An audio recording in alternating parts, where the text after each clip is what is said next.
Hi everyone, welcome to Sunya IAS. In today's session, we will continue the Aarambh batch and we will discuss the arrival of Europeans today. But before I start the session, please let me know if I'm live. I hope it's working fine from your side. I hope I'm audible and visible to you clearly.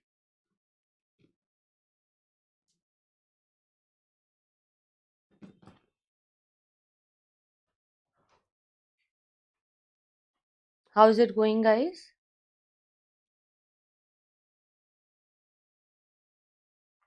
Okay. So first of all, guys, we need to understand that why Europeans came to India.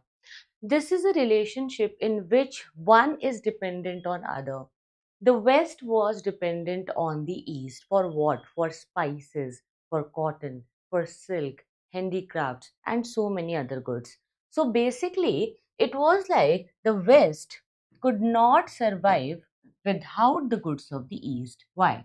Because their climatic conditions made it impossible for them to grow certain kind of goods and the spices in their own land, as they used to live in the subpolar area, which is not convenient for the growing of crops and some other spices. So they had to be dependent on the eastern goods, or I would say oriental goods. Okay, oriental goods. Now, what all are oriental goods? Number one, most important, spices. Second, indigo. Third, cotton. Fourth, silk. And some other handicrafts like opium was also needed by them. So, opium they used to get from China. And they also used to get tea from the China. Before starting the tea plantation in India, they were dependent the tea coming from the China. Okay.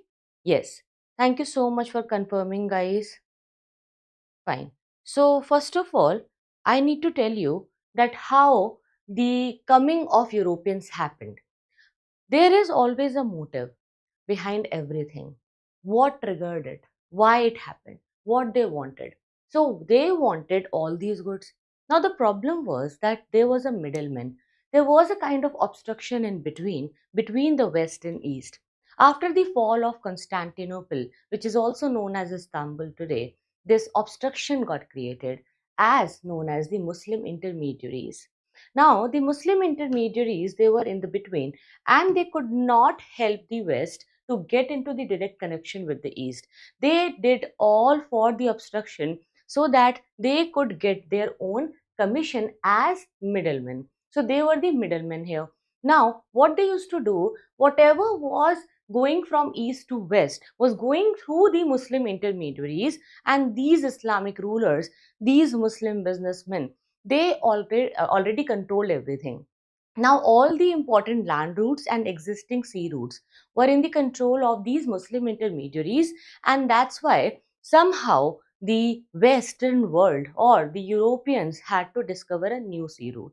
It was very important for them, it was a necessity. And necessity is the mother of invention. It was a great necessity for them.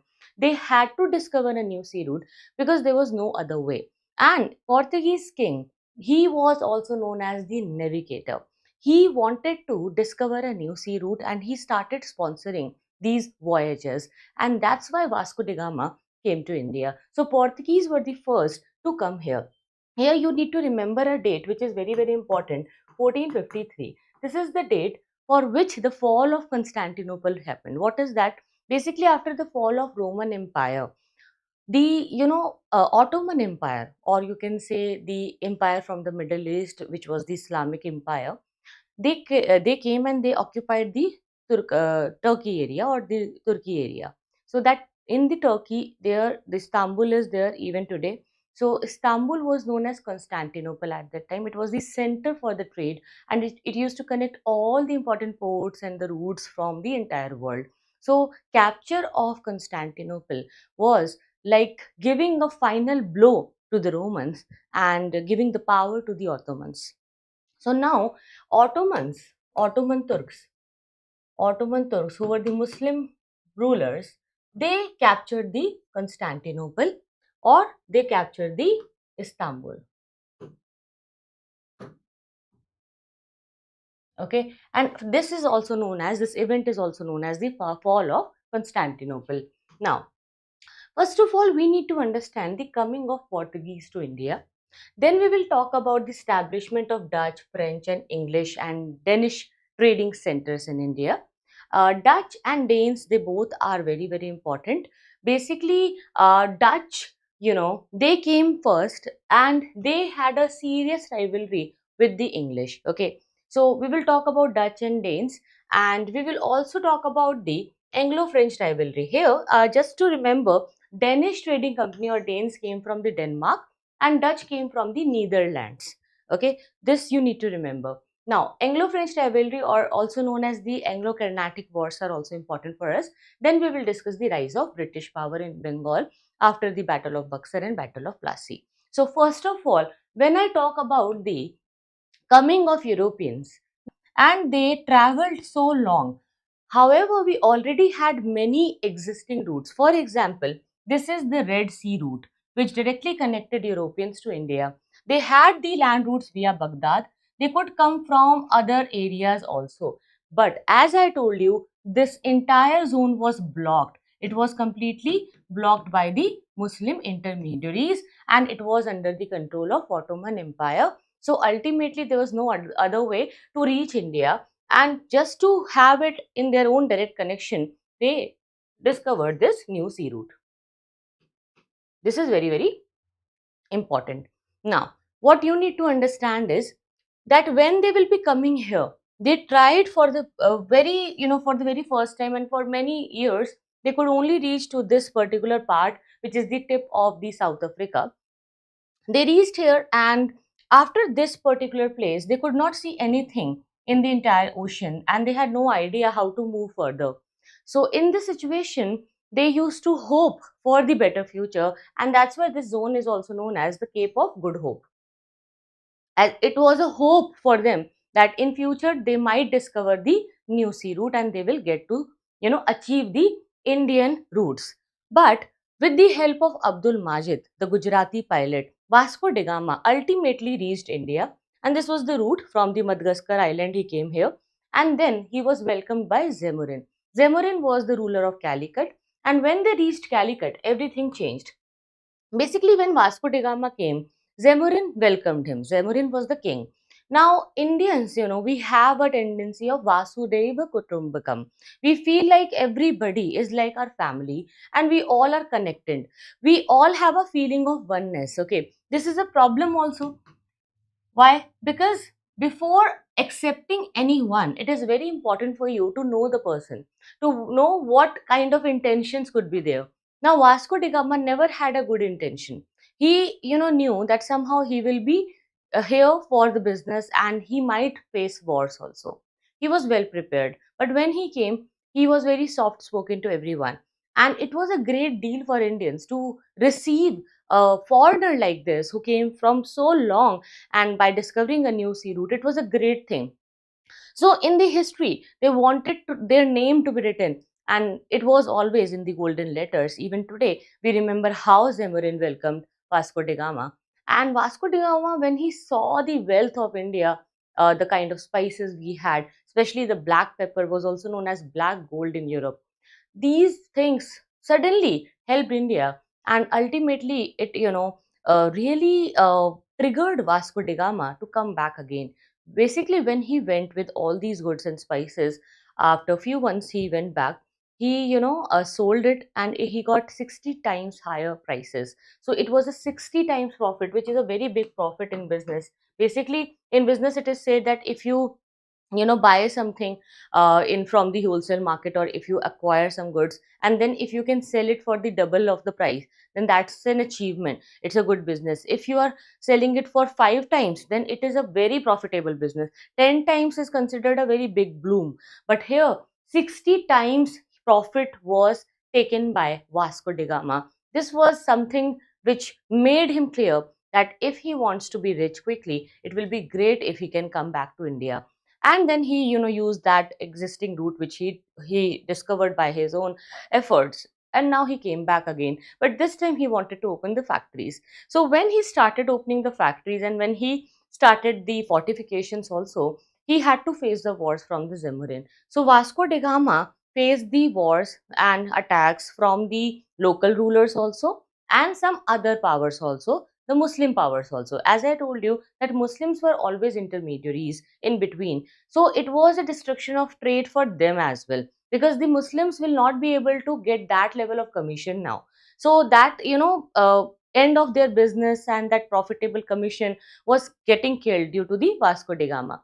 So they never wanted Vasco da Gama to establish his factories. So local rivalries started to happen. The rivalries against the Muslim intermediaries were also there, but ultimately the Portuguese, they got the victory. Why? First of all, they had cannons on their ships. Cannons means तोप. उनके जहाजों पे तोप लगी हुई थी. So they could do the warfare activities and the navigation easily. And secondly, they had a very good organization. The governors were very, very ambitious, like Francisco de Almeida, Alfonso de Albuquerque, Nino de Cunha. They all established it a very good thing, that in Indian subcontinent, it was for the very first time who started the blue water policy. They were the one who initiated this kind of trade barriers, and it was to get the monopoly in the Indian trade. And somehow they monopolized it also, and they maintained it for a very long time. Until unless we will see the rise of Britishers, Portuguese will be dominant in India. Later on, what happened, that they discovered Brazil, and their mind got diverted, and they just thought to focus more on the Brazil area. And somehow the history got changed. Their old rivals and old enemies now became their friends. There was a union in Spain also. Basically, it all started with the struggle of Spain, because these were the two big mafias of the world when all these things started, before the coming of Vasco da Gama, before all these things, and before the Treaty of Tordesillas also, there was a thing that Spain and Portugal, they used to fight every time. So Spanish people, they used to hate the Portuguese, okay, and they all used to fight. Now they both had their rivalries, and they were like two big mafias of the world. And to somehow sort it out, they divided the non-Christian world into two parts, east and west, by having an imaginary line on the Atlantic Ocean. It was on the west, from the west coast of the Cape of Verde Island, and ultimately by dividing the entire world, in the non-Christian world, basically in two parts, east and west, they decided that okay, the Portuguese will go to the east and the Spain will go to the west. But later they got united, and then they discovered Brazil, so their mindset got changed, and Britishers basically had a very great matrimonial alliance in 1662, where Bombay was given as a dowry to Charles when he married Catherine, and that's why the matrimonial alliance made them together, and Portuguese now had a good relations with the Britishers, and then Britishers started their dominance in India. So we will see how the background starts. The commercial contact between India and Europe. This is the most important thing. See, this entire history, it is all about the profit. Okay? Who will get the profit? Who will maximize the profit? Who will get the monopoly in their profit? This is all about profit. We all want profit in life, right? So these companies, they also wanted profit. Basically, Vasco da Gama, he was a navigator, he was a traveler. He started the voyages, but ultimately he was a businessman. He was a businessman inside his heart. He wanted to have more and more profit. East India Company, all these East India companies, Dutch East India Company, the French East India Company, Danes East India Company, Portuguese East India Company, what they wanted profit only, right? However, you will see that English East India Company was a private company, so it was more capitalist in nature. They were more profit oriented, but others were also profit oriented only. Ultimate aim, ultimate thing which was there in their mind was always profit. Now, profit is important, and how will it come? From where you get the profit?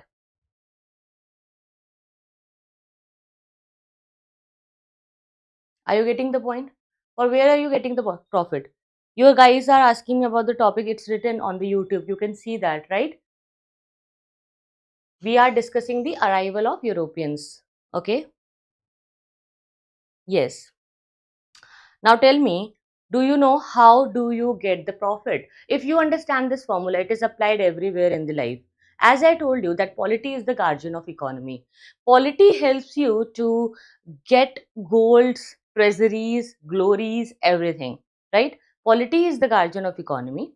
Economy is the guardian of society. Then society is the guardian of culture, and culture is the guardian of custom. Fine.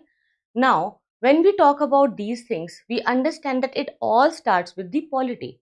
Now, polity itself is involved in the profit. They all wanted to be profitable. The kings and queens, they started sponsoring. Why they started sponsoring? Why the kings and queens are so much interested in the business? They could rule, right? They could rule, they could have their own managements, they had a big governance, they had a big country to rule. But instead of enjoying that luxury, they wanted the profit. Why? Because they started sponsoring these voyages, navigations, and the ideas, the business. They had their shares in these companies, and that's why they were always interested. Now, the question is why they wanted to invest so much, why they had the shares instead of ruling, why these kings are also interested in these dividends, why they wanted their dividends, why they wanted their share. The reason is that there was a clash in the Middle Ages between the church and the royal families. Church used to rule, and church used to say that church is supreme, religion is supreme. It became a theocratic society.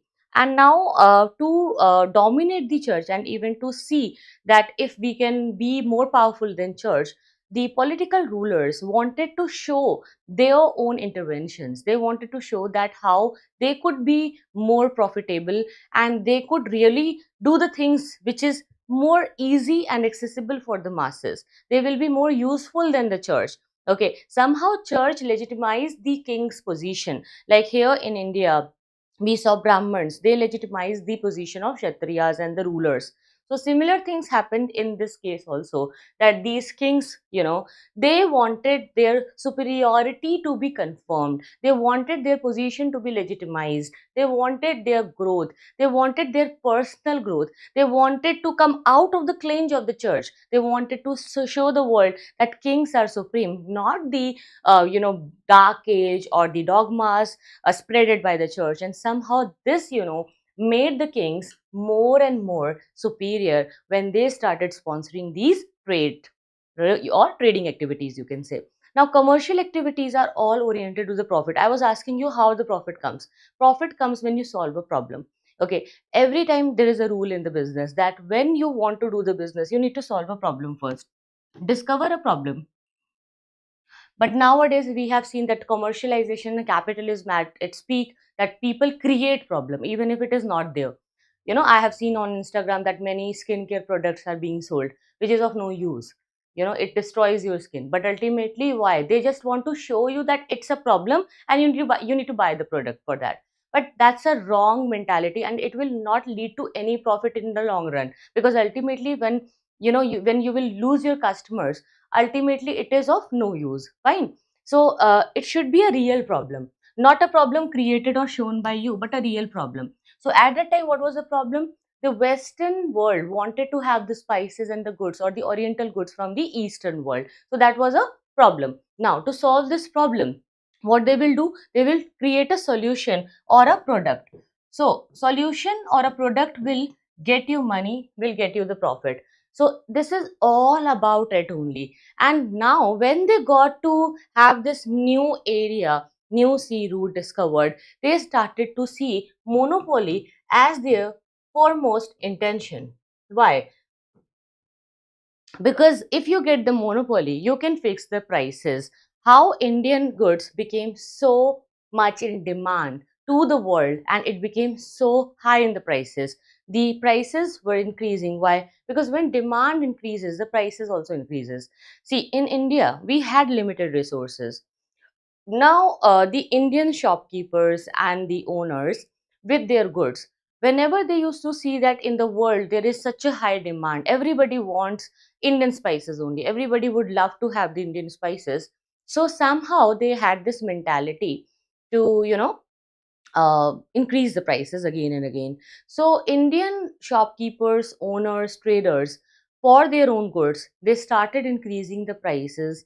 And with this increase in price, the profit margin was getting decreased from the side of Europeans.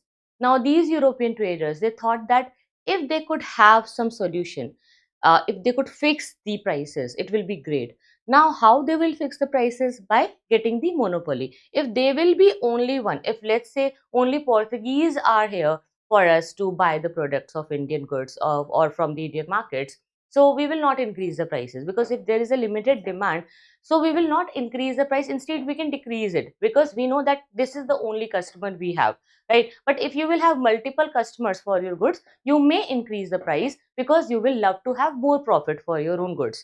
Now here what happened in India, the Indian traders, the Indian commercial market, they started to increase their prices by seeing so many different customers coming from the different parts of the world. And that's why, due to this increase in price, the increase in inflation, the European market wanted to have their own margin, and they wanted to set their prices. So they wanted monopoly, so that they could fix the prices in the Indian goods, and they just wanted their trade to flourish. It was a very selfish behavior from their side. See, the human civilization and the mentality of the people masses, it is getting changed with time. We are being more humble and kind and more respectable to each other. We are being more lawful to each other with the time, with so many years. You can realize it that things are getting changed and improved. So even before this, like today you have the Indian contract act with you, you have the Indian law, where we follow the British laws only. Somehow we even follow the English laws even today in the present time, because we don't have those much of landmark judgments to see in India. But we know that they are more developed and they have more sense of understandings, so the society is more advanced. Fine. So if we follow their laws, if we follow their orders, it will be better for us. Somehow we can customize it according to the Indian society and situations, but we follow it. Now for the profit, you need to understand, it will be like they will be the price maker, they will be the fixer of all the things, and they will have their own things in complete control. And for this complete control, what they wanted to do, they just wanted the Indian political system to be there in their hands or in their control. So if you can control the polity, you will be able to control the monopoly also. As I told you, that polity is the guardian of economy. Now, if they will be controlling the political system, they will have their profit more improved, right? And that's why they took interest in the internal politics of India. This is the reason. Okay, I gave you a very big answer for your mains answer writing. Now, I hope you will write this story in your exam very nicely. So, commercial contacts between India and Europe. Now, as I told you, land routes are also important when we talk about the routes and the commercial contacts. So, either through the Oxus Valley or the Syria or Egypt, we had different land routes, but they all were captured by the Muslim middlemen. They were in control of the Ottoman Empire. They never had the access to the Europeans. Now, I have shown you this particular area which was blocked. Okay, so this entire zone was blocked. So it was not possible to come from the Oxus Valley or Syria or Egypt to these Portuguese travelers. It was not at all possible. Now, sea route via the Cape of Good Hope, which was discovered by Vasco da Gama in 1498, became the real hope for everyone. Why? Because Vasco da Gama was helped by Gujarati pilot Abdul Majid.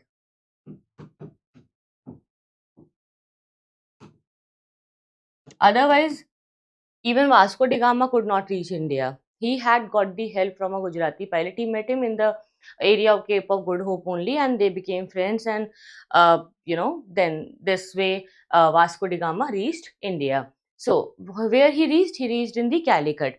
Calicut, the ruler of Calicut was Zemurin. Do you know the name of Zemurin in Hindi? What is Zemurin in Hindi? Who knows? Tell me. Who will tell me? Yes. You guys, please like the video first of all. When you have joined, and if you're looking at the content, and if you can see the classes, you can like the video. Please like it quickly. Yes. Thank you so much. Now, please try to tell me, what do you mean by this thing? Basically, Zemorin is also known as Samutri. Very important. we had different Samutris. Samutris means not a single ruler, but multiple rulers used to rule in their own dominions. So Samutri or Zemurin, he gave a lot of respect to Vasco da Gama, and he gave so many gifts to Vasco da Gama. He welcomed. Now the commercial rivalry among the European powers led to the political rivalry. As I told you, because polity is the guardian of economy. So if they will control the internal polity of India, they would be able to control the monopoly also, and ultimately they will have the maximized profit for them. So it is like a simple rule that without the polity in the control, it's not possible for anybody to control the policies, especially the commercial policies, right?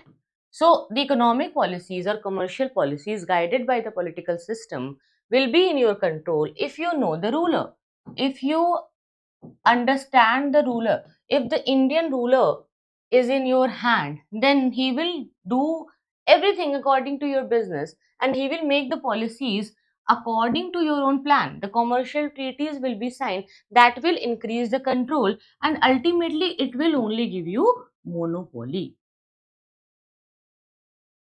So this is very, very important. Are you getting my point? Yes? Any other doubts?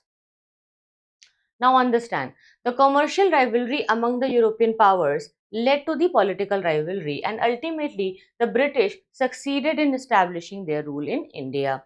Okay, now they were successful and they started their rule in India. Can you understand this? Rule in India. Rule means they completely started their own political system in India. That's why it is written rule in India. So the British rule, also known as the colonial rule, is very important to be understood here. And you should know that to understand these facts, we can have different approaches. That we can have colonial approach, nationalist approach, feminist approach, subaltern approach, Cambridge approach, Marxist approach.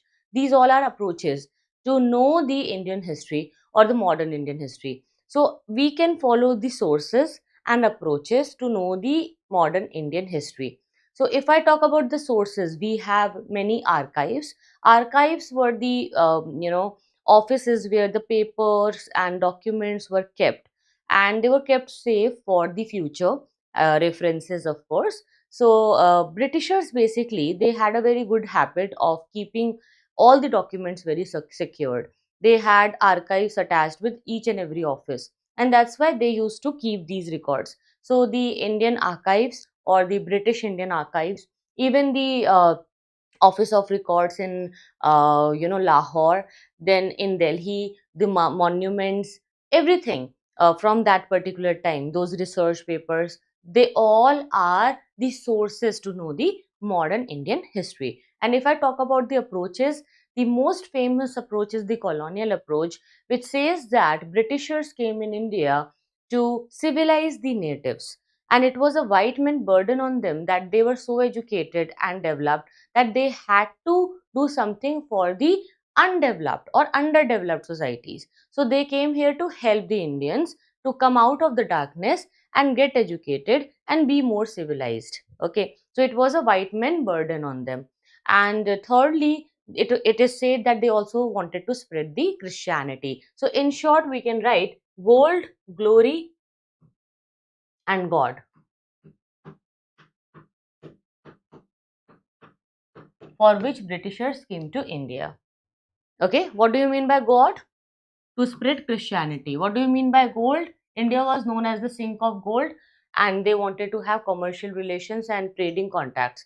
Glory, to say that they wanted to civilize the natives, and it was just a imperialistic nature of them, colonial trend of that time, in which they used to glorify the British culture, and they used to say bad about the natives, and they always used to do it everywhere. In Africa also, they went in Africa also, they used to say that Africans are uncivilized. See, civilization is different and culture is different. If you say that Indian culture is bad, that's wrong. Why? Because culture is never bad. Okay, culture is dependent on the geographical situations and the climatic conditions of an area. So in an area where it is always a rainy season, people would like to have a covered kind of clothing and some plastics around you to protect them from the rain. If it is a very warm kind of climatic area, or if geographical conditions are so harsh, then people won't be able to wear so much of clothes and dresses accordingly. So it is all about the geography, how it forms and gives you a behavior in the culture. So the way you will behave will always be dependent on the climatic conditions or the geography or the environment around you. For example, let's say the winters are coming now. If you decide to wear jackets and coats, and if you have a good winter collection, you might feel like wearing it. Now if you decide it and later you wake up and you see that it's so sunny outside and it's not that cold, then you might change your dressing sense and you will feel like not wearing those coats and jackets, but instead you will wear the cotton clothes and you will go accordingly. So you changed your style. You could change your wardrobe. You would change your food habits, the way you eat, the way you walk, the way you behave, the way you wear your clothes, even the way you wash your hands. People, they change the behavior completely according to the weather, right? The way you behave and do the things in the summer, that you can't do in the winters, right? You can spend a lot of time in having a shower in a summer season, but maybe in winters for long showers it might be a tedious task for you. So it always depends according to the weather conditions. So culture is never good or bad. Culture is always dependent on the climatic and geographical conditions, firstly. Secondly, it is also dependent on the religious beliefs and the customs practices going on in the society. Now, if we talk about the Indian culture, Britishers used to exchange the rings. Okay, so they had the ideas of exchanging the rings in the marriages. They used to do it like a contract. And in India, it is more like sacramental. So when they came to India, when they saw the practices and the wedding ceremonies, it was so different from them. Now, when they looked at the people of India, their style, their food habits, their clothings, they understood it as a very different. Now, if it is different, it doesn't mean it is bad. Okay, everything which is different from you, if somebody is having a different opinion from you, it doesn't mean that the person is bad. It means that they have their own ways of thinking and doing the things. They have their own opinions. So you can't call them bad. Instead, you can try to know and learn that what made them think so. Fine. So instead of getting absorbed in the Indian society, the Britishers always had their superiority in their mind, and racial discrimination was always there. They had this mindset that Indians are uncivilized because Indians looked different from them. Indian culture was different, it was not inferior. Okay, understand this. It was never inferior. It was just different from the European culture because the Indian climatic conditions are different. Fine. And if you feel that they were so uncivilized, then how you could live with them, how you could survive with them, why you wanted their goods, why you wanted their spices, why you wanted the clothes and things made by them, because it will be made by their blood and sweat from their own hands. How could you touch it if they were so uncivilized? It was just a mindset, it was just a show off which they wanted to do, just to pretend as if they are superior. Okay, so they used to glorify their colonial behavior by saying that it is good for the natives, but it was always exploitative and selfish in their character. Okay, so the colonial approach or the colonial perception or the view is something which says that the colonial rule was good for India. It helped India to grow and it developed India. It gave so many things to India which was not possible for Indians to make by themselves. Okay, so this is known as the colonial approach. Now, opposite of this is the nationalist approach. So, before independence, the nationalist school used to follow the ancient and medieval historical writings, and they used to debate around the ancient glories of India.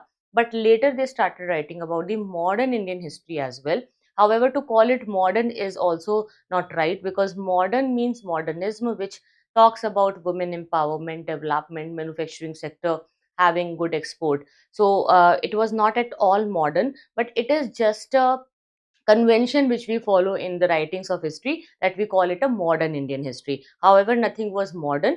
It was all a backward kind of history. So instead, we should call it a backward history, right? Or we can call it a history of clashes, okay, or a history of revolution.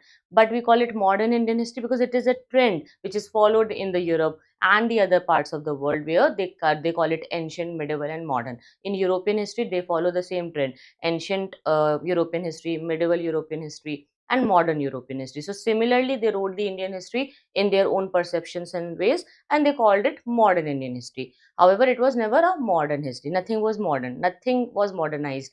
Even deindustrialization happened in India. So we should not call it modern, but we say it like that because it's just a convention. Now understand what was happening.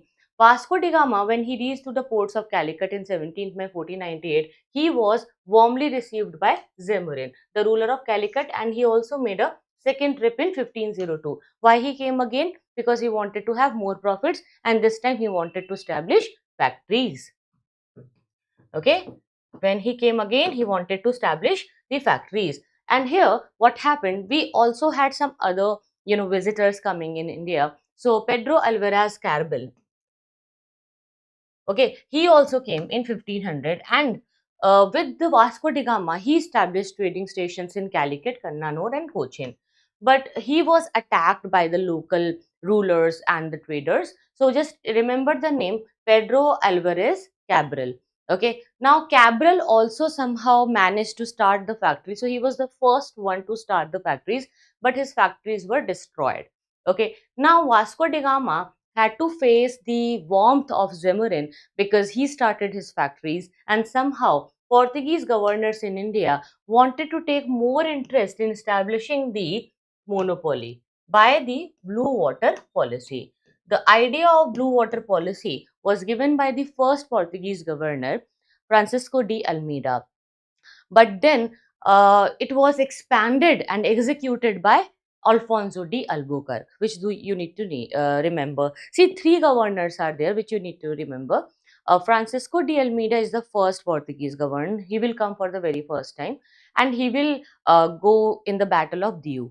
Okay, and he, got victory also in the Battle of Diu. In after the Battle of Diu, he started the blue water policy, and he said that if you really want to acquire the lands and if you really want to rule the world, instead of looking at the land areas, it's better to capture the Indian Ocean. If Indian Ocean is in your control, then India is in your control. Okay, so Aden, Ormuz, Malacca, these three important posts were there. These three important trading ports were there, which were seized by the Portuguese as directed by Alfonso de Albuquerque later. So Alfonso de Albuquerque executed the idea of blue water policy. He was the second governor. Okay, but Francisco de Almeida, the first governor, gave the idea. Who started the blue water policy? So if it comes in the exam, who started it? All the starting happened by the Almeida, but it was executed by Albuquerque. Okay, and after Albuquerque, Dino de Cunha, he shifted the capital from Cochin to Goa, and he also started the monopoly of salt trade in India. He was the first to start it before the Britishers. He did it. Okay, so that I'll tell you. First of all, as I told you, Francis de Almeida or Francisco de Almeida is the first governor who started the blue water policy to get the monopoly. Please write it down: blue water policy, which is to capture the Indian Ocean by seizing three important ports. Which three ports? Aden, Ormuz, and Malacca. Please remember these three names. Jitendra, you're asking that yes, archives are written documents, but no, Malappa, understand, not everything which is written is archive. Archives are like important official documents written, and they are to be preserved for the future. So those official documents are known as archives. Okay, they will have the important records. Fine. Now, Jitendra, you are asking about, did Abdul Majid already knew the route to India from Cape of Good Hope before Vasco da Gama? Yes, he was a Gujarati pilot. He was a Gujarati man. He was from Gujarat. He was from India only. So how would, uh, there's no confusion. Of course, he'll know now. And then India was having much better economy than European countries, and why Indian people were less civilized. I never said this, Jitendra. You need to understand the point. The God, glory, and gold concept, which I told you, it will have different approaches. That's why I'm saying you. See, if I ask you that, let's say I ask you that, how are these slides? Maybe in your perception and in your ideas, these are perfect. But maybe other student from maybe South India or Northeast who is not able to understand English, it is a bullshit for him, isn't it? A student knowing nothing about English, knowing no English language, and if he cannot read or she cannot read the English, these letters are nothing, isn't it? It's just a waste of time for that student.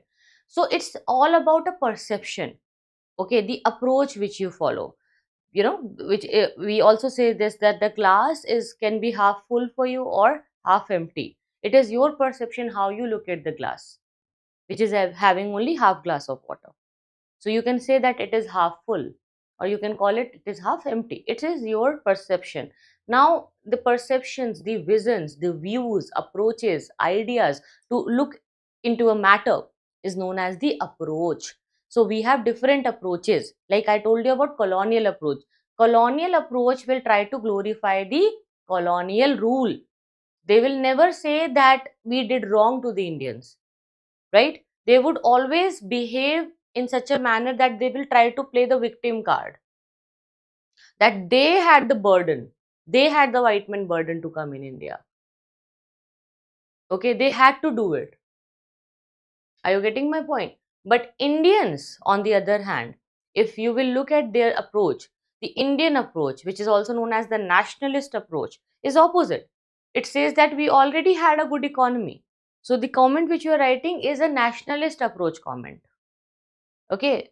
In the same way, we have Marxist approach, which blames the capitalism for everything. We have the subaltern approach, which says that the freedom fighters of India wanted the polity and power in their own hand, and that's why they struggled for the freedom.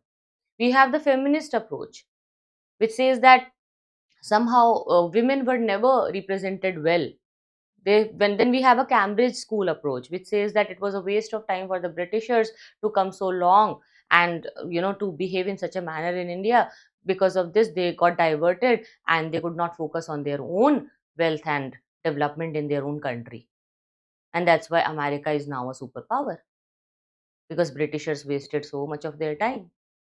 So there are different approaches. Now, which is best for you? Everything. As a student, you need to read about everything.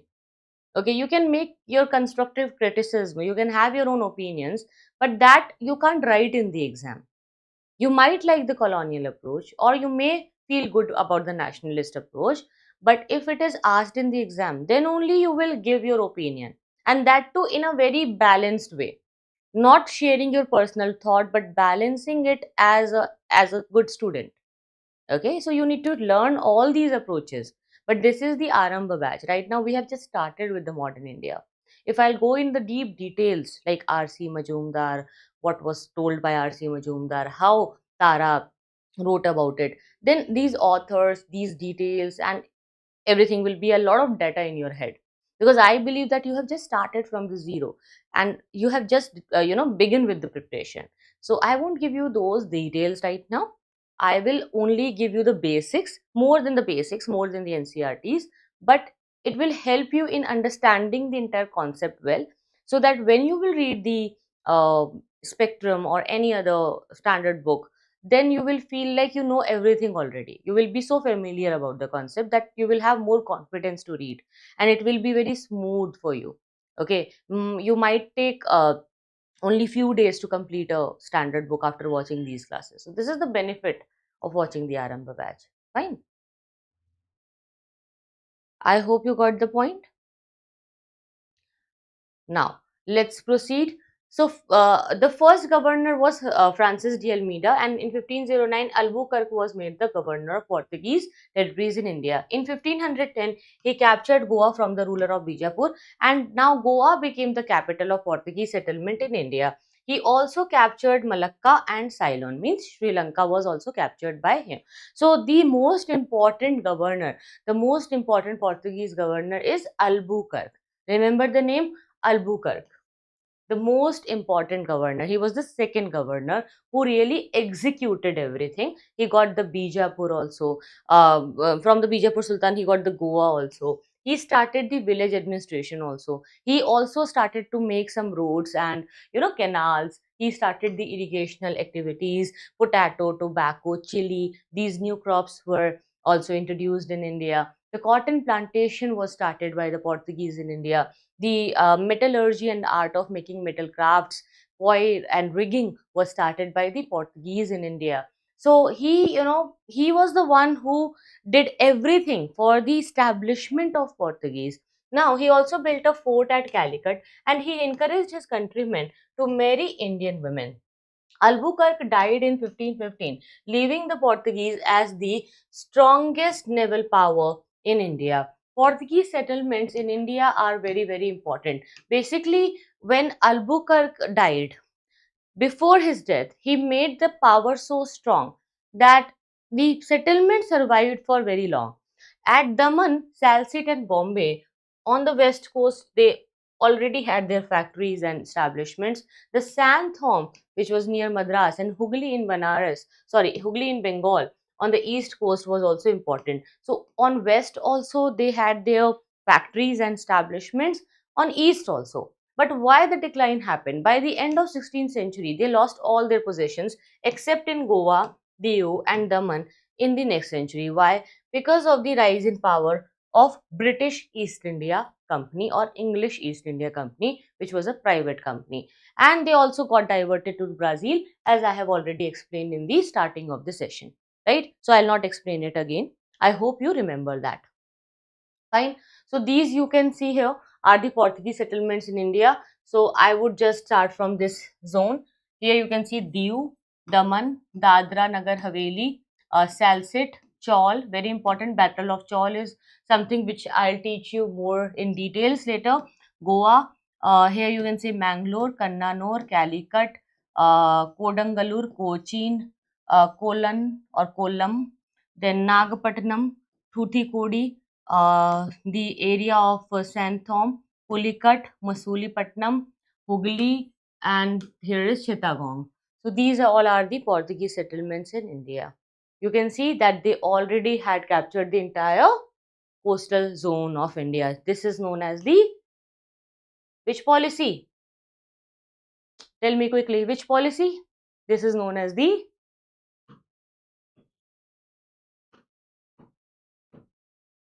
blue water policy to capture the Indian Ocean and block the India from all the sides. They completely blocked India from all the sides, as you can see here. Isn't it? I hope this is clear. This is Portuguese settlement. Now, Dutch. Basically, Dutch East India Company was established in 1602. And if I talk about the settlements at Masulipatam, Pulikat, Surat, Karaikal, Nagpatnam, Chinsura, Kasim Bazar, everywhere they had their settlement. They came from Netherlands. Remember, Pulikat was their main center in India. Later, it was replaced by Nagpattinam. You can see here, this is Nagpattinam. Okay, the most important center. Now, if I talk about the most important rivals of English East India Company, they were Dutch. Dutch defeated everyone. Dutch defeated Portuguese also. Dutch defeated English also. Okay, and ultimately there was a battle of Amboyana. in which the ultimate fight and solution happened, that Dutch will go in the area of Indonesia, because they were more interested in spices only, and English will remain in India, so that they can have other trading rights, and they can intervene in the internal politics of India. So that is also very, very important, which you need to learn, and I'll tell you it in more details. Okay, any doubts till here? Are you able to get the point? If there is anything, you can let me know, like if you feel like discussing anything more, or if you want to go in more details, you can ask. But here I feel that to cover everything at a glance, it is more important to have a basic approach right now. However, it is not that basic. If you will read the spectrum, or if you have already read something in the modern Indian history, you must be realizing that I'm teaching more than the basics. Okay, which is covering the part of some 80% of your standard books also. As I'm doing it very quickly in a very concise format, that's why it might look like we are rushing, but no, this is the approach, this is the speed which you need to have to prepare for UPSC CSE, because the syllabus is very, very vast. Okay, and when you'll do your self study, you will learn everything by your own. Okay, that's not a problem. Now, Anglo-Dutch rivalry. So as I told you, Anglo-Dutch rivalry happened, and English, basically they had to fight with Dutch, because Dutch were very, very superior. So English knew that if they want to rule, they had to do something. So in the middle of the 17th century, when the English began to emerge as a big colonial power, the Anglo-Dutch rivalry started, which lasted for about 7 decades. Okay, and after a so long of fighting duration, they both realized that the fight is not beneficial for anyone. It is of no use. It's better to divide the regions and divide the trading zones. Like initially, we saw how Portugal and Spain, they divided. Portugal said that okay, we will keep the eye on the east only. We will not interfere in the west. And the Spain went to the western side. Here also they decided that Dutch will go to the Indonesia and English will go to the India only, and nobody will interfere. Okay, this clarity came. So during such period, the Dutch lost their settlements to the British one by one. Okay, now English ultimately who got victorious in the end, they are very, very important. So the English East India Company was established in 1600, and charter was issued by Queen Elizabeth of England. Captain Hawkins arrived at the royal court of Jahangir in 1609 to seek permission to establish English trading center at Surat, but it was refused by the Mughal emperor due to Portuguese pressure. In 1612, Jahangir issued a farman, which was a permission letter to the English, and they established trading factories at Surat in 1613. So it was the permission of Jahangir which started their dominance in India. Always remember, it was all because of Jahangir. And do you know why Jahangir? Why Jahangir gave this? Who will give me the reason? Any idea? I'll just have some water. You give me the reason. Why Jahangir?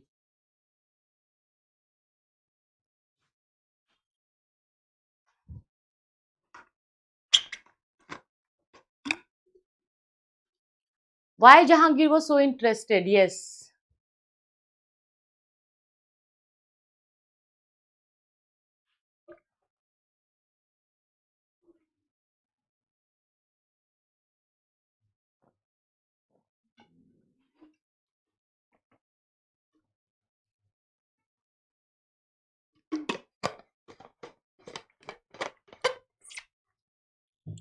As I told you in the last class also, that Jahangir was never interested in polity. He never wanted to be the ruler, but he became a ruler.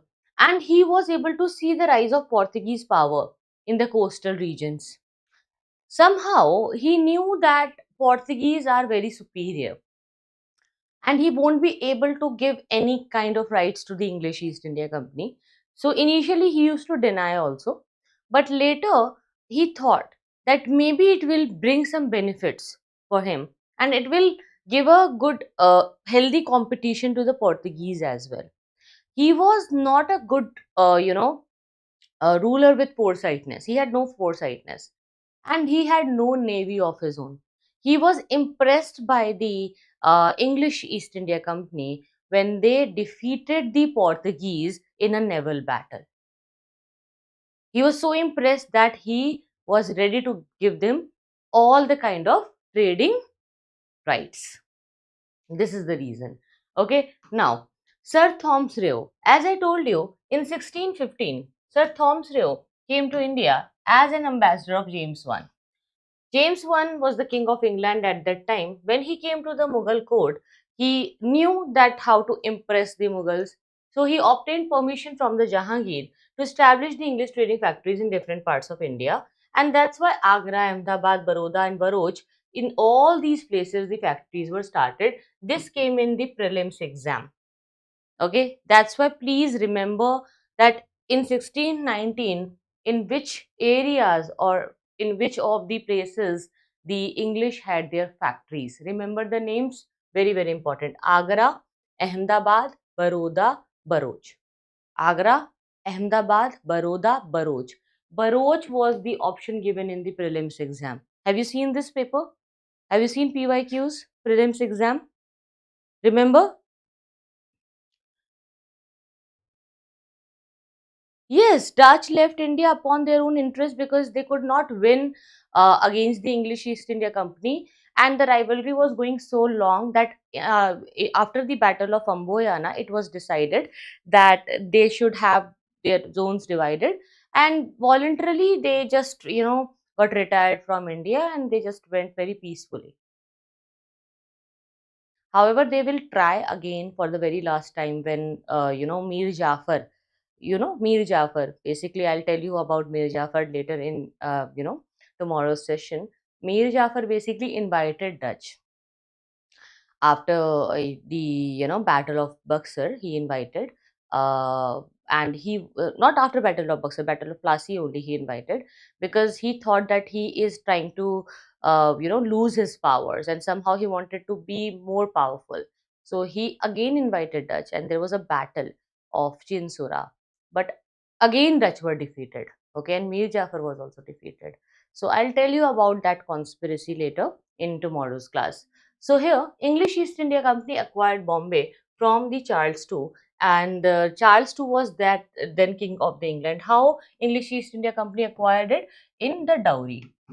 Why? Because the King Charles II married the Portuguese princess Catherine. That's why. When? In 1662. Okay, clear? Now next is in 1639, Francis Day founded the city of Madras where the Fort St. George was built. Francis Day, how he founded it, he took Madras on rent, okay, from the Raja of Chandranagar.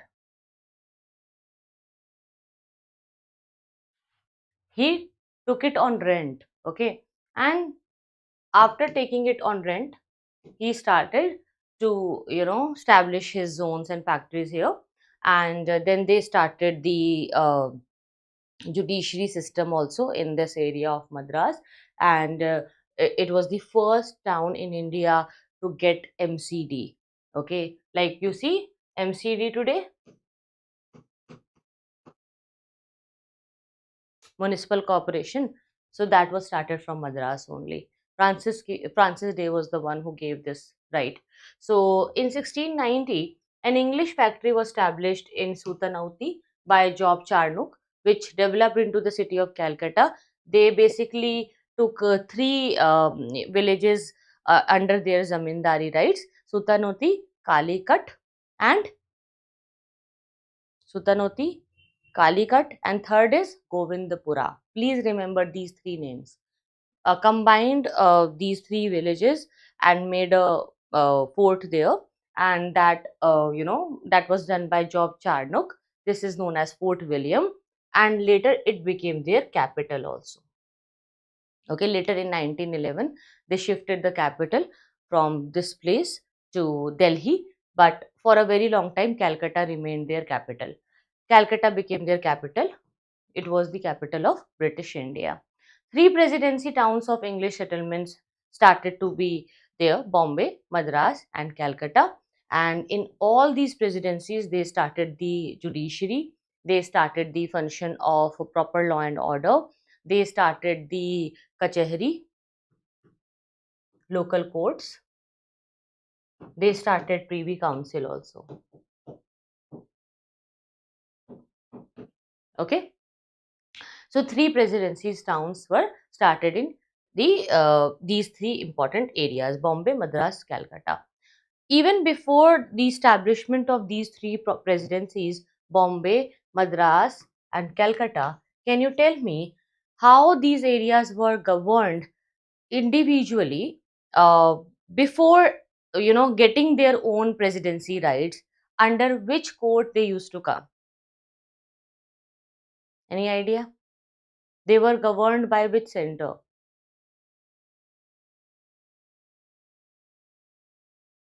Yogis, you are asking judiciary was before 1774? Yes, it was. You know why? Basically, they had a court known as Chowdhury Court. This is not important for you. It's only important for judiciary exam. So you don't need to read it. Okay. As I teach for the judiciary aspirants also, there I teach it in detail. But in UPSC, it is of no use. But as you have asked the question, I'll tell you that Chowdhury Court was established by the Britishers in India. Okay. And English East India Company, even before getting any rights, they started these kind of courts. Okay. But Supreme Court was established for the very first time in India after the Regulating Act of 1774. Okay. So the question which you're asking is about the Supreme Court establishment, the Regulating Act of 1774. Fine. But this which I am telling you is the starting of the judiciary or the system of law and order in India under the English East India Company by Kachehari, Adalat system, okay, by Chowdhury courts. So the Kachehari, Adalat system, Chowdhury court was started by English East India Company only. There was no Kachehari in India. We had local panchayats, but proper Adalat system was not there. It was the judicial reform of Warren Hastings which led to the development of Adalat system. Okay? And that is not important for you. Fine. In UPSC, it is not needed. Fine. It is needed in the optional exam, history optional, law optional, and judiciary exam. Okay? If you are preparing for that, you can read it. Otherwise, no need. Fine. King was the highest authority. Yes, Jitendra. You are clear. So here, just understand what I'm saying, that three presidency towns, English settlement in India had Bombay, Madras and Calcutta. And my question was, do you know the center from where they were governed before being the presidency? They were governed from the Surat. Please remember this, because for the very first time, English East India Company, they established their factories in Surat. The administration and the governance of each and every area was dependent on the Surat initially. But later Surat lost its prestige and power, and other areas became more important. Especially Calcutta became more important. Why? Because most of the export used to happen from the Calcutta ports. That's why. And due to the royal dominance of Bengal, it was like an epicenter. That's why they utilized the area of Calcutta. This is the reason. Now, French. French East India Company was formed in 1664 by Colbert. Colbert was the finance minister of Louis XIV. Okay, Louis XIV, remember. And the French Revolution happened during Louis XVI. This you need to remember. It's very important for the exam. Okay. So, who was Colbert? Colbert was a finance minister. Okay. So, in 1664, the French East India Company got started. The only problem with this company was that it was a government company. And the English East India Company was a private company. So, wherever a private company is there, they would take quick decisions. They will run according to the profit. They will have less corruption. They will have more profit oriented profit oriented mindset. But the French East India Company was very corrupt in nature. Corruption came in India with the French East India Company. Remember this. We learned the idea of corruption from them. The way they transferred the Duplay. Duplay was the French governor and he was a very great man. Because of him only, because of Duplay only, they could win the first and second Carnatic War. And that man was transferred out of India because the French East India Company was bribed. They took such a huge amount of bribery. So basically, the first French factory in India was established at Surat by Francis Caron, and Francis Martin founded Pondicherry in 1673. Other French factories in India were Chandranagar, Mahe, and Karaikal. Mahe will be the most important for them, the longest surviving area. Francis Martin was the first governor of Pondicherry, and Pondicherry became a very important position for them. French East India Company was very possessive for Pondicherry. Okay, you can see here Pondicherry. Okay, Yanam, Chandranagar, Mahe, Karaikal. Very, very important. I hope the map is visible to you, yes or no? Can you guys comment more so that I get more motivated to teach you and take your classes regularly?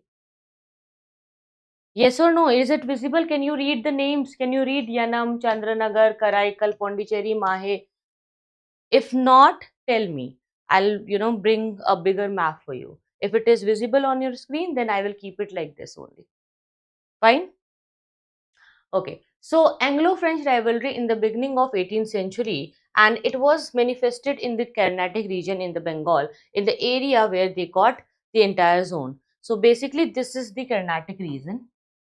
Okay. And the capital was Arcot. Arcot was the capital of Carnatic. Who was the Nawab of Arcot? Anwaruddin.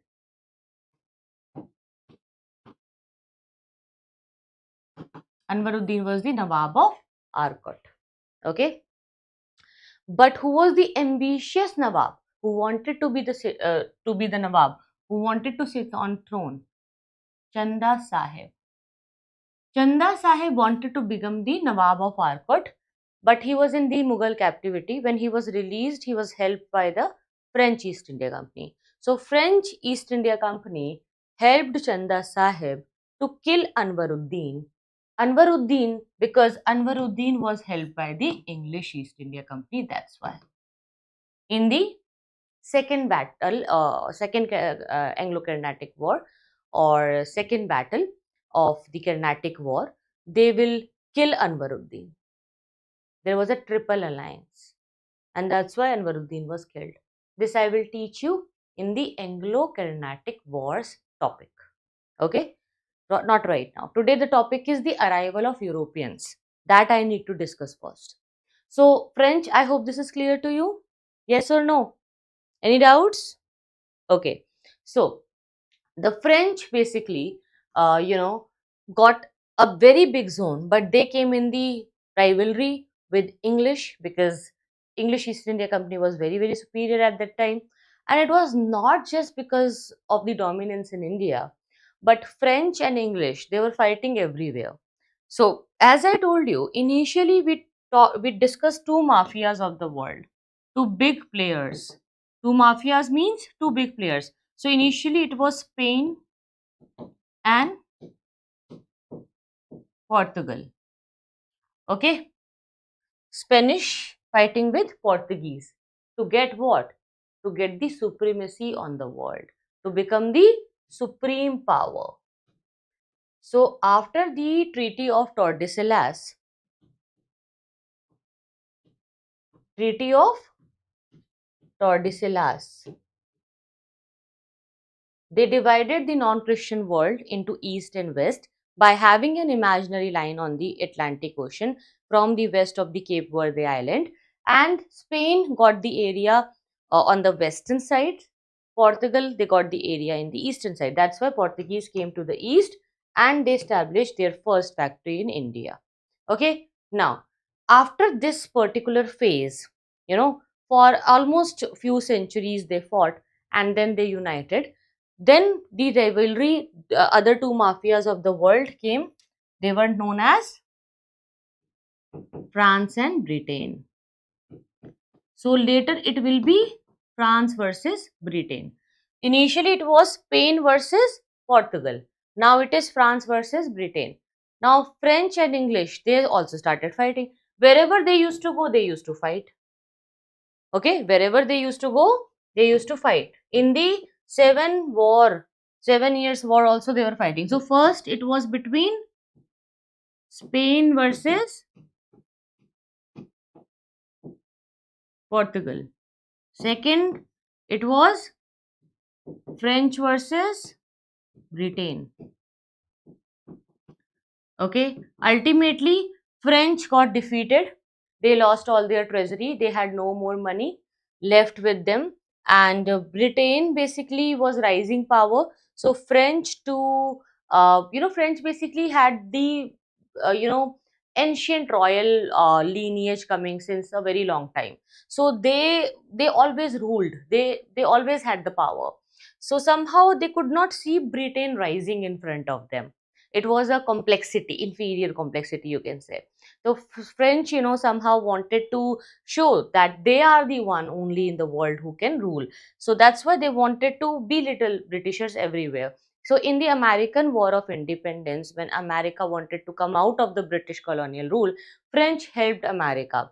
When French helped America, Americans utilized this opportunity to become independent, and it was never liked by the Britishers because it was against the British policies.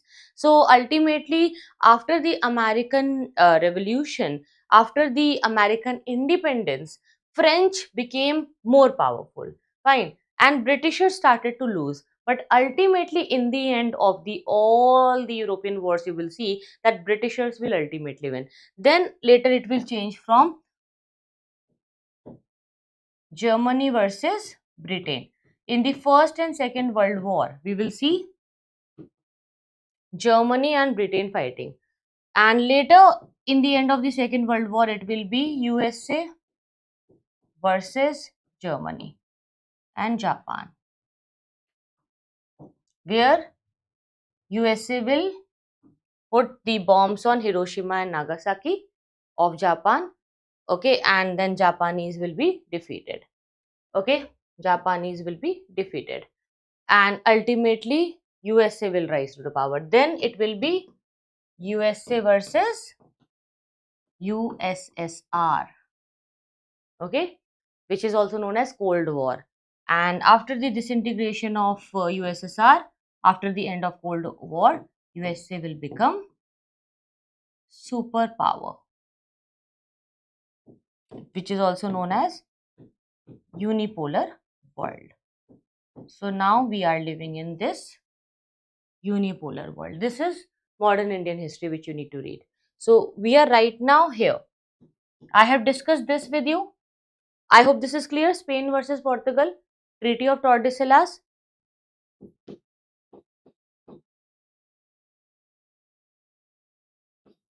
Where non-Christian world was divided in 1494. Please remember. So who will win? Nobody will win. Ultimately, they will be united. Here in the second stage, we will see the world is again divided between French and Britain. Who will win? Britain will win. Okay. In the third time, Germany versus Britain. First World War. Who will win? Britain will win. In the fourth stage, we will see USA versus Germany and Japan. Who will win? USA will win. Here, USA versus USSR. USA will win. USSR will be disintegrated. Then USA remained. Why? Because of the policy of isolation. USA followed the policy of isolation. That's why it became the superpower. Right? I'll teach you this in detail. But for short, it never used to intervene and interfere in other matters of the world. It used to focus on itself. And while everybody was fighting, when French, Britishers, Germany, everybody was busy in the war, USA started to take care of its own economy, and Americans became very rich and technically very advanced.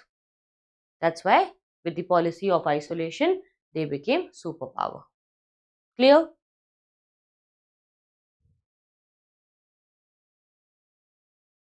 Yogi, you're asking the class schedule. And class is happening daily at 8 p.m. 8 to 10 p.m. I teach. Okay. And this is a paid class. It's not a public class. Okay. But the sections of the class which are very, very important and should be there available for students in general are taken live on YouTube. Like today's session is happening publicly.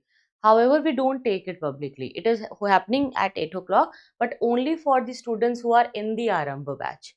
Okay, so if you are in the Aarambh batch, you will get the link of the class daily at 8 o'clock. If you're not, you should join, because it's not expensive at all. And also it is very convenient for you to be connected with the mentor, and you get the entire course subject with the study material. I'll tell you about the class and schedule more in the details in the end of the session. Now I'll talk about the Danes. Danes came from Denmark. They also established the trade settlements in India. If I talk about their settlements, they had their settlement in Tranquabar, which was founded in 1620. So if you look at the Danes, they were very, very quick. Okay, but the only thing was that they were more spiritual in nature. They just wanted to spread the Christianity. They were more interested in missionary activities than in the commercial activities. They were more interested in missionary activities. Okay, they wanted to do missionary things like starting the Christian schools, converting the people, making them aware about Christianity, English laws, Christian schools. So they started education. Okay, they started to educate people, and it was a good thing when they started to do this.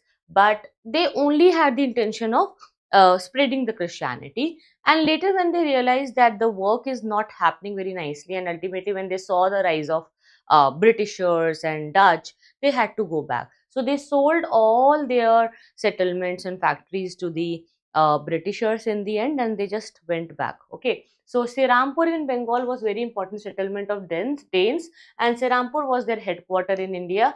This you should remember. And they failed to strengthen themselves in India, and they sold all their settlements in India to the Britishers in 1845. Okay, 1845 they sold all the settlements and they went back. Okay, so I have told you about all the European powers came to India: Dutch, Danes, Portuguese, French, and English. These five powers came, and we have covered these five countries today. They all came from the Europe. Is it clear to you? Today's topic is ended. This much only you wanted or you needed to have. Okay, this was the topic for today. So I have covered it. Now, these are the European trading centers. This map you can see, like here, the DA is for Danes. Okay, so you can see wherever the DA is written, it is for Danes. This is Tranqua Bar. Very, very important. Okay, it was their most important area. Very, very important. Other powers are, here and there everywhere. You can see that they control the entire coastal zones. Now, the most important rivalry, as I told you, was between the Dutch and the English. But ultimately, Dutch went to the Indonesia, and they started to focus on their spice trade of Indonesia, because Indonesia was also known as Spice Island. Now, English, they had to fight with French in the Carnatic Wars.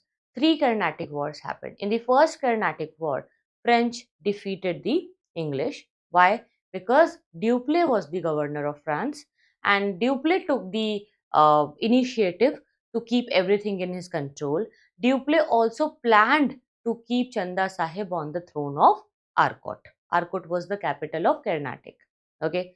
Second Carnatic War, in which Anwaruddin was killed and Chanda Sahib was, to be seated on the throne, became a very powerful person. And again, French defeated the English. But after the Second Carnatic War, there was the arrival of Robert Clive, who changed the entire episode. And ultimately, in the Third Carnatic War, Robert Clive, with his strategies, got Dupleix transferred out of India, and new governor came, who was known as Lily, who was captured, Count de Lely. Okay, he was captured, and French were defeated, and it was a very big death blow to the French East India Company, and ultimately it was a winning situation and achievement for English in the end. But the situation, the rivalries, the alliances, and the kind of dirty politics which they played in the Carnatic Wars are very, very important for you. And that will come in exam. It is extremely important, but that I'll not teach today. But I'll give you the brief idea of the Carnatic Wars in short, so that you understand the session tomorrow. Okay, as you can see, this zone, this is the entire Carnatic zone, and this zone was having the capital Arcot. Now, Arcot was, the area where from where the seat of power was there. But Anwaruddin was the ruler of Arcot, but he was a disputed ruler. So basically, Anwaruddin was ruling, but Anwaruddin was very insecure. Why he was insecure? Because he was a disputed ruler. Now, whenever anybody came to Anwaruddin, he used to be very, very happy that, okay, now I'm getting some fame and attention as a ruler. So, English knew this, and English used to utilize the person who had a weak position. So, English East India Company said that you are the ruler for us, and you will only take care of us. I will only help you, and you will only help our policies. So Anwaruddin was very happy that to being called as a Nawab, and it was so graceful for him to have such a important position. So here Anwaruddin became very, very important. I want you to see few important locations here. Just look at the zone. This is Madras and this is Pondicherry. Okay, I have highlighted this for you. Can you look at the close proximity of Madras and Pondicherry? Madras was the possession of English East India Company, and they always used to fight for Madras. Pondicherry was a possession for French East India Company. Very, very important. Now, these two ports are so near to each other, and both these ports are under the zone of Carnatic. Okay, under the ruler of Arcot, Nawab of Arcot. So, the Nawab will order and guide the English East India Company to maintain Madras and French East India Company to maintain the Pondicherry. Clear? The dispute as it was going in the Carnatic region was very similar to the dispute of the Hyderabad, because in Hyderabad also Nizams were fighting. Basically here also the disputes were there because of the family problems, and again in this side also English and French started to take interest, because they thought that if we will take help from the Nizam also, Nizam of Hyderabad, then we can control the Nawab of Carnatic also. It was their ring and fence policy, you can say, that they always used to do like this. They always used to take care of the neighboring territories as well before attacking on any region. So it was like every time if French used to you know help one particular ruler or the ambitious one, the English will try to help the other party. Let's say that if you and me are fighting, if I will get the support of English, you will definitely get the support of French. French will come automatically to help you. Why? Just because you're fighting with me and English are protecting me. There was no reason, but they just used to do it like this. Clear?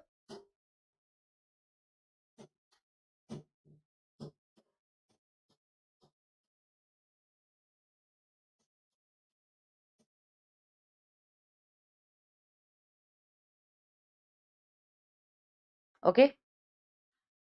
Now, the Carnatic Wars. The downfall of Mughal Empire led to the independence of Deccan under the Nizamul Mulk. The Carnatic region also formed parts of the Nizam's dominion. The ruler of Carnatic accepted the suzerainty of the Nizam, and the French governor of Pondicherry was Dupleix at that time, who opened the attack on English in 1746, and thus they began First Carnatic War from 1746 to 1748. Okay, and this war ended with a treaty which happened not in India, but it was a treaty of Austria. Why? Because the first war of Carnatic happened due to the Austrian War of Succession. What is Austrian War of Succession? Try to understand. Austrian War of Succession is that who will become the king of Austria. Okay, so in Austria also, English used to support party A and the French used to support party B. So they both were fighting that my candidate will win. My candidate will become the ruler of the region.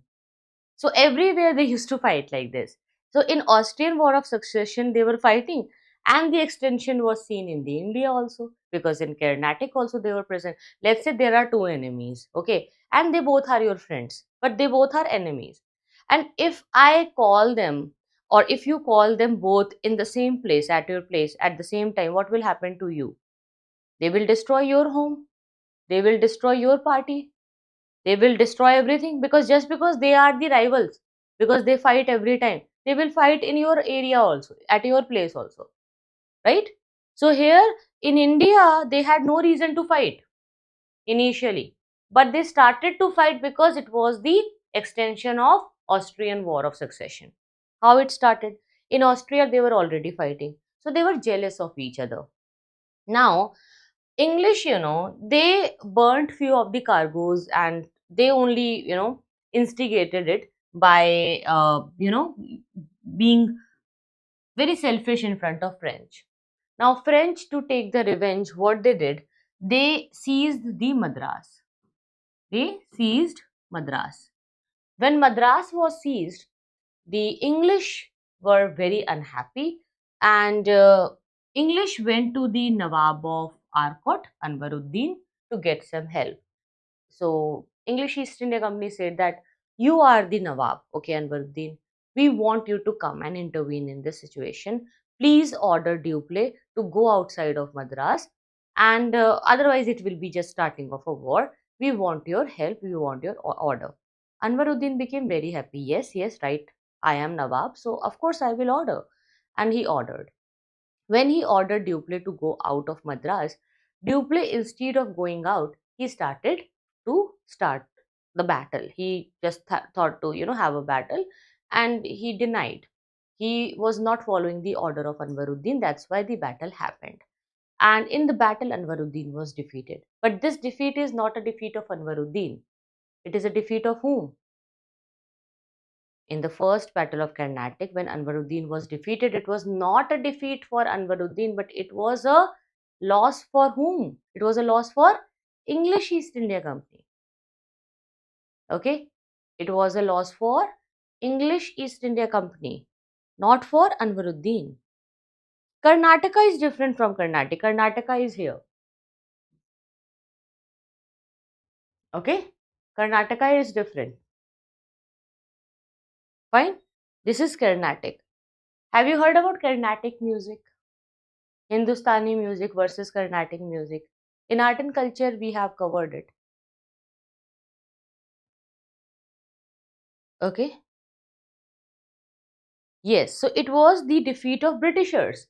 Now, when Britishers got defeated, they were like, how it can be like this? But ultimately, the war could not be continued because Treaty of Aix-la-Chapelle was signed. It was concluded in 1748 to end the Austrian War of Succession. Thus, the First Carnatic War came to an in India automatically as they ended the war in Austria. See, this is so problematic that in Austria they were fighting, and the implications happened in India also. When they ended the war in Austria, the end of war happened in India also. According to the Treaty of Aix-la-Chapelle, they started to maintain good alliance with each other, and some territories in North America were given back to the French. Now, Second Carnatic War in 1749 to 54, as I told you, Chanda Sahib was the ambitious ruler who wanted to sit on the throne. So Chanda Sahib took help from the French. Okay, so English and French continued to take opposite sides in the internal politics of India, which resulted the Second War. So Dupleix supported the cause of Muzaffar Jung, who wanted to become the Nizam of Hyderabad because he was ambitious in Hyderabad. So Muzaffar Jung in Hyderabad and Chanda Sahib, the aspirant for the throne of Arcot. Okay, so it is a triple alliance. Who is having this triple alliance? Can you tell me the names? Can you write it in the comments? Triple alliance to kill Anwaruddin. The triple alliance to kill Anwaruddin is happening between Dupleix, the French governor, Chanda Sahib, and Muzaffar Jung, who wanted to be the Nizam of Hyderabad. Muzaffar Jung, Nizam of Hyderabad, Chanda Sahib, Nawab of Arcot, Dupleix, Governor of France. Okay, now all these three, they will make a triple alliance. This triple alliance will be to kill Anwaruddin. And will they kill Anwaruddin? Yes or no? Yes, they will. The troops of these three defeated Anwaruddin, who was with the Britishers' first Carnatic War. So he was seen as a clear enemy and he was killed in the Battle of Ambur in 1749. After this victory, Muzaffar Jung became the Nawab and Chanda Sahib also became the Nawab of Arcot. So the war came to an end with the Treaty of Pondicherry in 1754, where again they both decided not to fight again in the future. So the Treaty of Pondicherry was signed in 1754. Now, after this treaty, the arrival of Robert Clive happened in India. Robert Clive saw that the English are always defeated, are getting defeated. Anwaruddin was killed. So Robert Clive gave them an idea that why you guys are crying. Anwaruddin had a son, okay, and we can make the son of Anwaruddin the next ruler. Why do you accept Chanda Sahib at all? Chanda Sahib is having no legitimacy to rule. It's like creating a dispute, okay, creating a dispute on the dispute. So Robert Clive gave this idea. The Third Carnatic War happened from 1758 to 1763, the outbreak of 7 Years' War, which happened from 1756 to 1763 in Europe, in which again the Britishers and French had both opposite sides. So Count de Lely was the new commander of the French troops, and the British General Sir Eyre defeated him at the Battle of Vandy Wash in 1760, which is also known as the Battle of Vandy Wash. So next year Pondicherry was captured and it was completely destroyed by the British troops with the help of Robert Clive and his strategy. Dupleix was already transferred, so they could easily defeat Count de Lely and they captured the Pondicherry. And after this also the 7 Year War came to an end with the Treaty of Paris in 1763, and this also ended the Third Carnatic War. The French agreed to confine their activities in Pondicherry, Karaikal, Mahe and Yanam, and only commercial things. They could only continue their commercial activities, not any political activities. They were not allowed to do the political activity. So why the French failure happened? Because of commercial and naval superiority of English, lack of support from the French government. They took bribery also. French had support only in the Deccan, but English already had this strong base in Bengal. English had three important ports, Calcutta, Bombay and Madras, but French only had Pondicherry. Difference of opinion was there between the French generals, and English victory in the European wars also decided the destiny of French in India, because somehow it was not a war in India, it was just an extension coming from the European side to India. Okay, now, in the next class, we will discuss the establishment of British power in Bengal, which happened from the Battle of Plassey to the Battle of Buxar. Basically, when they got this position in the Carnatic War, Robert Clive, he made a new deal, because in the in the Bengal area, the Nawab of Bengal, Siraj ud-Daulah, he had a conflict with English, which led to the Battle of Plassey in 23rd June 1757. Why it happened in 1757? Because in 1750s, industrial revolution happened in Britain, in which they needed to have more raw material and market. To get the raw material and market of India, they had to come and do the Battle of Plassey. This Battle of Plassey was never fought. It should be known as the Conspiracy of Plassey, because there was a conspiracy to kill Siraj-ud-Daulah, and which, somehow was successful also. They killed Siraj-ud-Daulah, which is the starting point of British rule in India. Robert Clive, the commander of this British troops, emerged victorious due to the treachery of Mir Jafar. Mir Jafar was the commander of Nawab's army, and he only got the Nawab's army defeated. But Mir Jafar became a puppet ruler. He never wanted to rule. That's why instead of him, his son-in-law was chosen. He was known as Mir Qasim. But later Mir Qasim, when he became dominant, he was also removed, due to which Mir Qasim revolted and started the Battle of Buxar in 1764. So now again English defeated the Nawab of Oudh and the Mughal Emperor and the Nawab of Bengal. So this combined army was defeated. It was not a defeat of Mir Qasim, it was not a defeat of Bengal, but it was a defeat for India, because the Mughal Emperor was participating. Okay, due to the participation of Mughal Emperor Shah Alam II, this war ended the future of India and it made it a colonial rule. So from 1765, Robert Clive was appointed as the governor of Bengal, and this is how the power of British supremacy got there with the Treaty of Allahabad. Treaty of Allahabad was concluded about, according to which the Mughal Emperor Shah Alam II granted the Diwani rights to the English East India Company, means the right over civil and revenue matters, due to which the rights of Bengal, Bihar, and Odisha came to the English East India Company, which is the starting point of the colonial rule in India. Okay, so we have covered the arrival of Europeans. I have discussed all the details with you. Now, tomorrow I will discuss it in more detail by going through the part of Bengal and their supremacy and the later Mughals.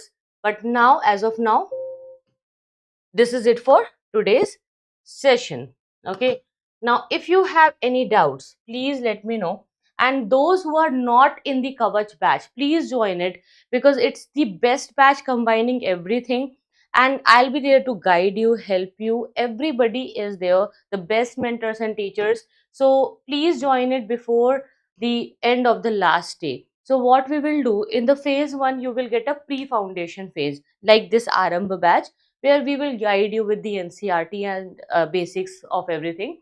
In the second phase, you will get the foundation batch, in which you will have the GS foundation, in which everything will be covered, all the subjects and standard books will be covered. You will get the test series also. Then in the phase 3, there is Brahmastra 2027. It is like compilation and, giving the ideas of everything, including all the courses, and giving you a good revision also. And last phase will be the marathons, where the last minute revisions will be helpful for you to crack the exam easily. So you will get everything in just one place, and you will have your UPSC rank secured. Just call on this number, okay? And or you can, just visit the website to join the courses and be a part of Kavach 2027. And in case you just want CSAT, only CSAT is your problem, then CSAT batch is there offline in Delhi, and you can have the Gurukul program also in it. Also guys, Brahmastra is there for 2027. If you have already covered your GS and if you are well aware about your topics, then it is an integrated plan where you will have the test series of mains, 35 mains test, Vajra classes, mark sessions, or all the mains GS books, and the lectures will be there, but only the enrichment lectures for the mains. And for prelims, 11 prelim static books will be given to you. Prelims boot camp will be there for you, and you will also get the current affair notes. You will have one-to-one mentorship and a very nice super mentorship also, where you will have one particular mentor for you only, and that too from the services, who is already in the service, cracked the exam already. So you can register for this also. Only 300 seats are there for this particular batch. Okay, next you can join the geography optional if you want, and also mathematics optional is there for you. The other optionals are also there. In case you want to have the details for the optional batches, you can let me know in the comment box. If you have any other doubts, you can stay here and talk to me. In case there is no doubt, you can leave the class here, or if anything else is needed, let me know. Students who have no doubts can leave the session here. Thank you so much for coming. Thank you so much for joining. I'll see you guys again tomorrow. And those having no doubts can go. But if you have doubts, I'm here for a few more minutes. You can talk to me. Okay, Jitendra, you are asking that why European came so far for trade. Did they have no better option other than India? Of course not. They had no other option. In the starting of the session, Jitendra, did you join late today? Are you late in today's class? Because I have explained this entire concept for around 15 minutes, 10 to 15 minutes. And today's class started at a very sharp time, sharp 8 o'clock. I started it. So I think you have missed the initial part of the session where I told you that the West was dependent on the East. I told you that they had to get these spices, cotton, silk, indigo, opium, tea, everything from the India. They were completely dependent on it. Their geographical conditions were not favorable to grow it in their own place. That's why. Okay, so initial part is there. You should watch it. Okay, no problem. Aradhana Kumari, you are saying that I come every day here to see it with discipline and finish the video, but I fail every time. No problem, Aradhana. It's okay. Don't worry.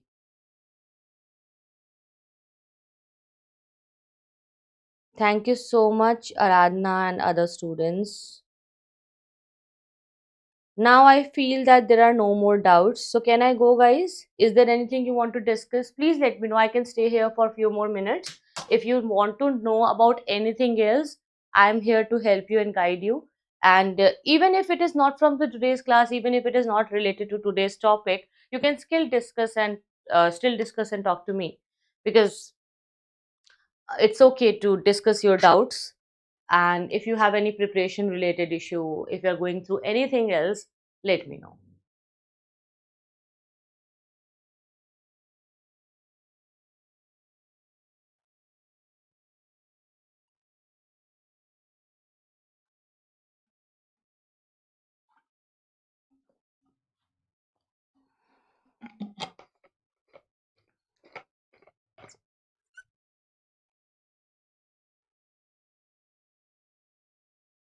Those who are new here, please like the video, please share it in all your platforms, wherever you are, wherever you can. Please do it. If you will share it more, we'll bring more good lectures on YouTube for you.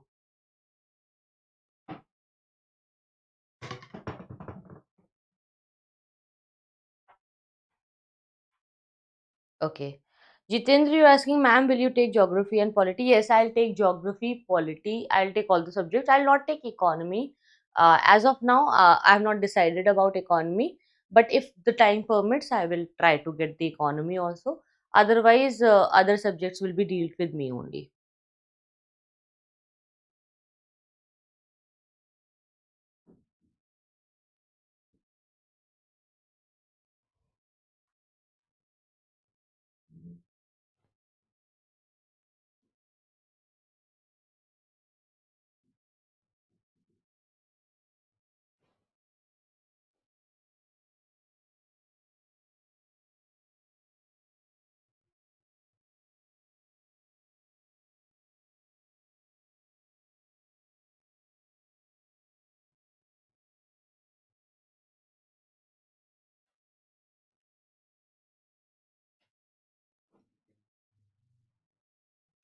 Okay, guys, then thank you so much. See you then. Take care. Bye bye.